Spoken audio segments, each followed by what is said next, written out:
किया।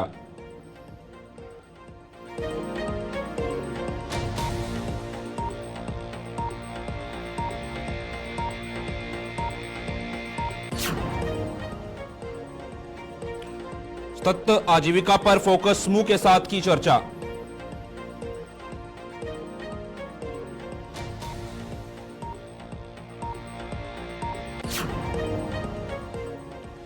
एसएम दराज ने मोहर्रम के दौरान निर्बाध सुविधाओं पर दिया जोर।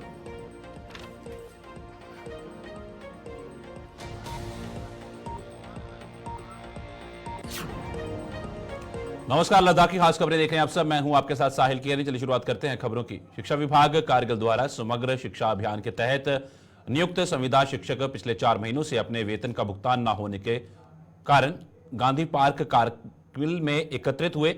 महत्वपूर्ण आर्थिक कठिनाइयों का सामना कर रहे शिक्षकों ने अपने लंबित भुगतान जारी करने के लिए तत्काल कार्रवाई की मांग की। संविदा समग्र शिक्षा शिक्षकों के वेतन मुद्दे पर सीईसी कारगिल ने क्या प्रतिक्रिया दी है, आइए सुनते हैं।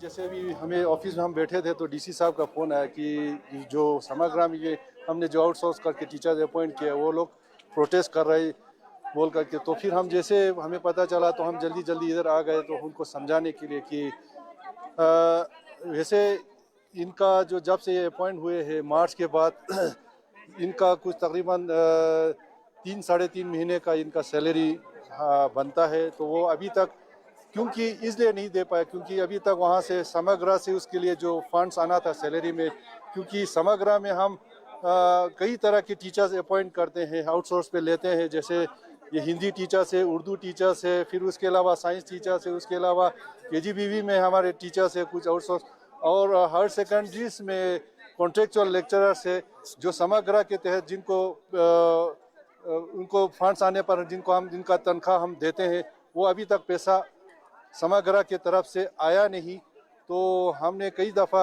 डायरेक्टर साहब के ये लेटर चिट्ठी लिख कर के भी इनको रिप्रेजेंट किया था। फिर अभी डायरेक्टर साहब अब खुद अभी दिल्ली में हैं तो हमने अभी डायरेक्टर साहब और हमारे जो अकाउंटेंट्स है अकाउंट्स अफसर है डायरेक्टर ऑफिस के, उनसे अभी हमने बात किया तो उन्होंने कहा डायरेक्टर साहब ने कल ही फाइनेंस डिपार्टमेंट को, मिनिस्ट्री ऑफ फाइनेंस को ये रिक्वेस्ट किया है कि जल्द से जल्द इनके सैलरी के जो पैसे जितने बनते हैं वो जल्द से जल्द छोड़ा जाए ताकि इनके जो प्रॉब्लम्स है उसका सॉल्यूशन निकाल पाए और इनको टाइम से हम सैलरी दे पाए। क्योंकि ये हमें भी ये इसका एहसास है कि इनको प्रॉब्लम होती है, दिक्कत होती है क्योंकि काफ़ी टाइम से सैलरी नहीं आ रहा। मगर ये ऐसा नहीं कि हम नहीं दे रहे बल्कि ये इसलिए नहीं दे पा रहे क्योंकि ये पीछे से हमें इसका फंड्स नहीं आया, इसके लिए जो ग्रांट्स जो आने थे सैलरी का वो नहीं आया। अल्टरनेटिव नहीं है सर इसके लिए, इसको सॉर्ट आउट करने के लिए? सॉर्ट आउट करने के लिए अल्टरनेटिव तो कुछ नहीं है सर, क्योंकि ये सारे समग्र के तहत हमने अपॉइंट किया तो समग्र से ही इनका पैसा आता है। जब तक समग्र से इनका सैलरी का जो पैसा पूरा नहीं आ जाता तब तक हम इनको नहीं, हम रिक्वेस्ट अपने तरफ से सीओ ऑफिस के लेवल पे कर रहे हैं, डायरेक्टर साहब भी दिल्ली में है, डायरेक्टर भी अपने लेवल पे कर रहे हैं, मगर वहाँ से अभी तक पैसा नहीं। अब उन्होंने हमें ये यकीन दहानी कराया कि आप जल्द से जल्द मिनिस्ट्री ऑफ फाइनेंस जो इनका पैसा छोड़ देंगे। गेदर हुए आज समग्र शिक्षा टीचर्स फॉर्म। हम समग्र शिक्षा के टीचर्स हैं जिसमें हिंदी टीचर, उर्दू टीचर, बोटी टीचर और अदर सब्जेक्ट के भी टीचर्स हैं।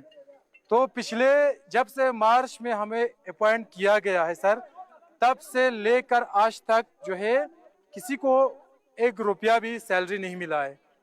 तो आप देख सकते हैं कि 5 महीने से विदाउट सैलरी काम कर रहा है।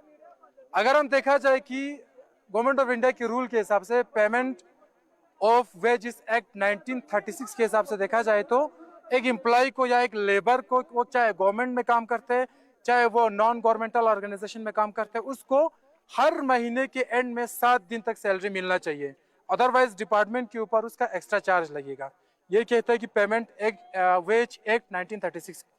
तो अभी हमने यहाँ पे जमा हुआ, आपको अगर बताया जाए तो यहाँ पे हमारे डिस्ट्रिक्ट कारगिल के हर कोने से यहाँ पे टीचर्स हैं, कंट्रेक्चुअल टीचर्स, और विदाउट सैलरी एक सोच सकता है कि एक नॉर्मल इंसान 1-2 महीना सैलरी नहीं होता है, उसका फैमिली सफर हो जाता है।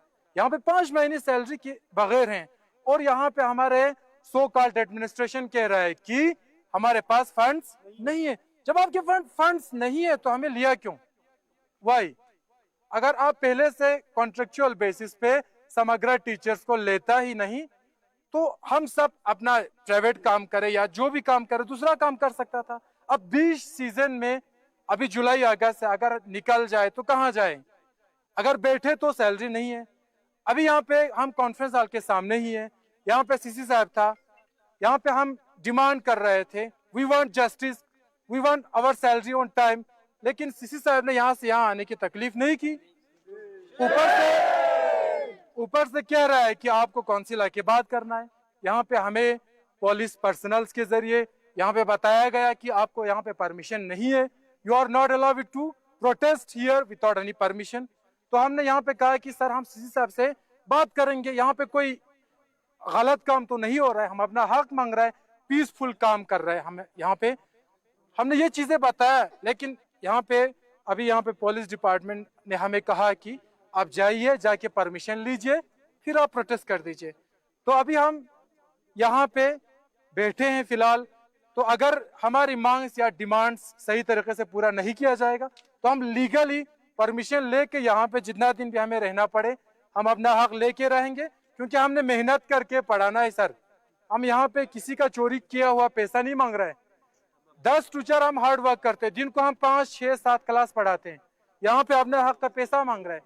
और दिखे से ना यहाँ पे हमें डरा के धमका के जाता है कि आपने क्या किया, ये किया, आपको पता है ये क्या है। हमें पता है, हमें भी पता है कि क्या कौन सा एक्ट क्या आता है, हमें भी पता है कि क्या लीगल है क्या इलीगल है।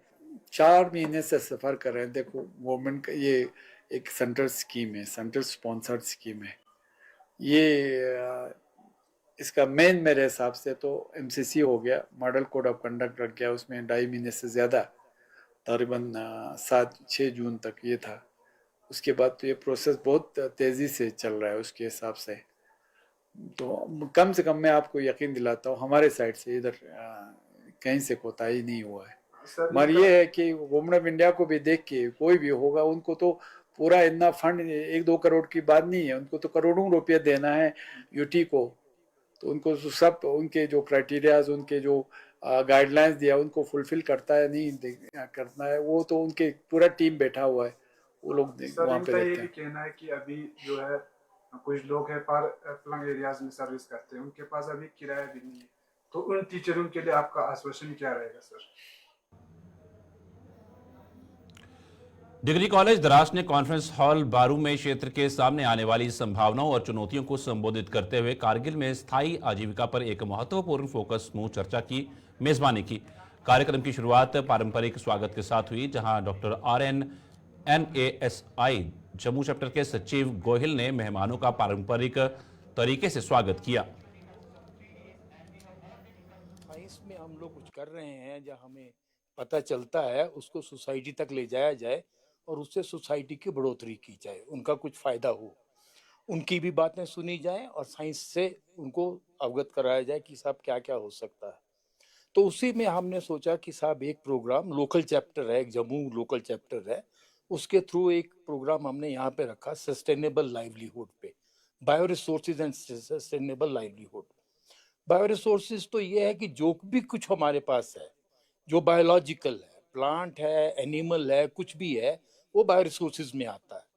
तो उसको हम कैसे इस्तेमाल कर रहे हैं, कैसे उसको रिप्लेनिश कर रहे हैं और कैसे हमारे लाइवलीहुड में वो हमारे लिए कुछ फ़ायदा दे सकता है, ताकि हमारी जो लोग हैं उनका आज का भी अच्छा चले, आगे के भी अच्छे चले, उनका जो फ्यूचर जनरेशन है वो भी अच्छी तरह से उन चीज़ों पर अपना काम कर सके। ऐसा है कि साहब 3 दिन का प्रोग्राम इसलिए रखा था, ये एक्चुअली अमजद साहब ने ही सजेस्ट किया था कि हम सबसे पहले अपना विलेज लेवल पे जाएंगे, फिर ब्लॉक लेवल पे जाएंगे, फिर डिस्ट्रिक्ट लेवल पे जाएंगे।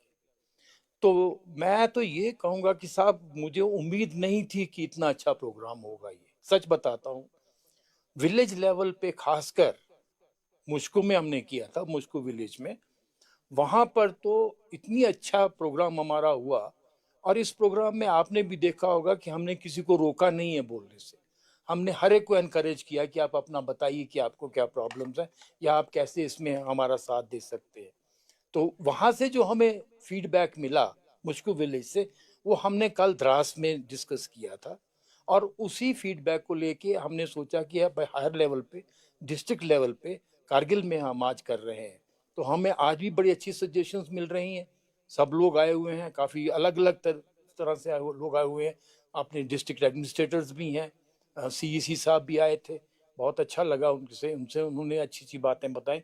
और अभी भी डिस्कशन हमारा जो चल रहा है वो इन्हीं चीज़ों के बारे में है कि भाई हमारे पास क्या है और क्या हो सकता है, और इन चीज़ों को हम आगे कैसे बढ़ा सकते हैं ताकि इससे हमें और फ़ायदा मिले और हमारी लाइवलीहुड में हमें अच्छा लगने लगे। अस्सलाम वालेकुम। जैसा कि आप जानते हो कि पोस्ट यूटी हमारा लद्दाख जो है बहुत ही एक डेवलपमेंटल पेस हमने अचीव किया और हमारे हर सेक्टर में, हर फील्ड में बहुत डेवलपमेंट्स हो रहे हैं जिनको तो उसके बारे में जब हम सोचते हैं तो फिर हमें लगा कि क्या ये डेवलपमेंट जो है वो सस्टेनेबल हो रहा है या फिर इस डेवलपमेंट में थोड़ा सा एक सस्टेनेबल टच जो है वो उसमें आने की ज़रूरत है। तो उस कॉन्टेक्स्ट से हमने ये प्रोजेक्ट जो है वो प्रपोज किया, जो हमारे नासी जम्मू चैप्टर ने एक्सेप्ट किया।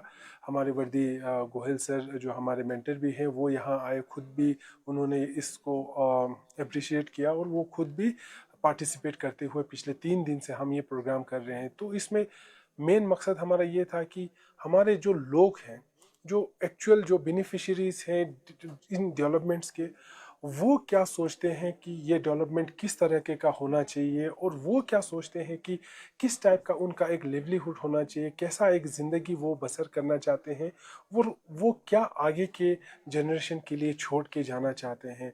इस कॉन्टेक्स्ट से ही हमारा ओवरऑल एक ये जो प्रोग्राम है, तो हम यही समझते हैं कि इंशाल्लाह इन प्रोग्राम से जो भी एक आउटकम आता है कि सस्टेनेबल लिवलीहुड पे जो भी सजेशंस रिकमेंडेशंस आ रहे हैं उनको हम आगे अपने एडमिनिस्ट्रेशन पे लोग हमारे काउंसिल्स तक पहुंचाए, ताकि हमारा जो भी पॉलिसीज़ डॉक्यूमेंट हो, जो भी पॉलिसीज़ फ्रेम हो आने वाले दिनों में, उनमें एक सस्टेनेबल टच जो है वो ज़रूर रहे।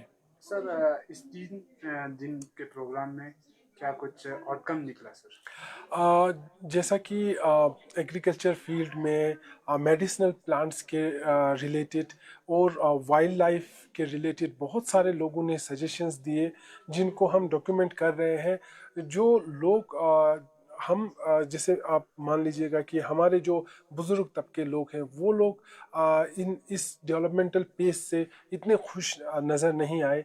वो लोग चाहते थे कि हमारा जो लिवलीहुड है वो हम बाहर के तरफ ना देखते हुए अपने ही अंदर में ढूंढे, अपने ही इलाके से ढूंढे। हमारे जो भी हमारे प्रोडक्ट्स हैं लोकल, जैसे दूध हुआ, हम अभी मुझे बहुत अच्छा लगा कि हमारे एक पैनलिस्ट ने कहा कि आज हर घर में अमूल दूध चलता है, ना कि हमारे एक ज़माने में हमारे घरों में बहुत सारे गायें होते थे, तो उसको रिवाइव करना। उपमंडल मजिस्ट्रेट द्रास विशाल अत्री ने आज आगामी मोहर्रम की तैयारियों के संबंध में एक बैठक की अध्यक्षता की, जिसमें संबंधित अधिकारियों को निर्बाध सुविधाएं प्रदान करने का निर्देश दिया गया। बैठक के दौरान मोहर्रम के दौरान सर्वोत्तम संभव सेवाएं प्रदान करने के लिए सभी संबंधित विभागों को निर्देश दिए गए। बीएमओ द्रास को मोहर्रम जुलूस के दौरान एम्बुलेंस के साथ साथ सभी प्राथमिक चिकित्सा सुविधाएं प्रदान करने के भी निर्देश दिए गए।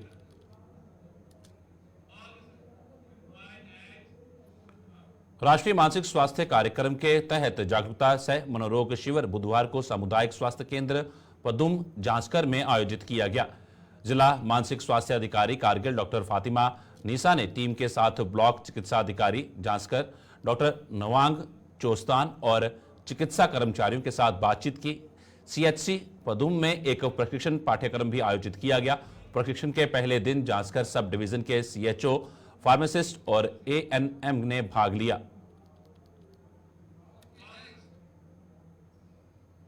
माननीय उपराज्यपाल के सलाहकार और राज्य आपदा प्रबंधन प्राधिकरण यूटी लद्दाख के अध्यक्ष डॉक्टर पवन कोतवाल ने संभावित ग्लेशियर लेक आउटबर्स्ट फ्लो और बाढ़ से निपटने की तैयारियों के संबंध में एक महत्वपूर्ण बैठक की।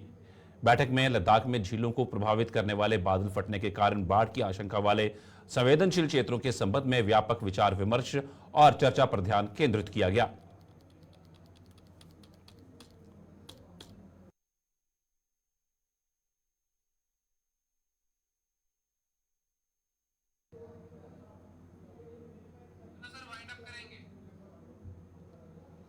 लद्दाख की खास खबरों में फिलहाल इतना ही। दीजिए इजाजत, नमस्कार।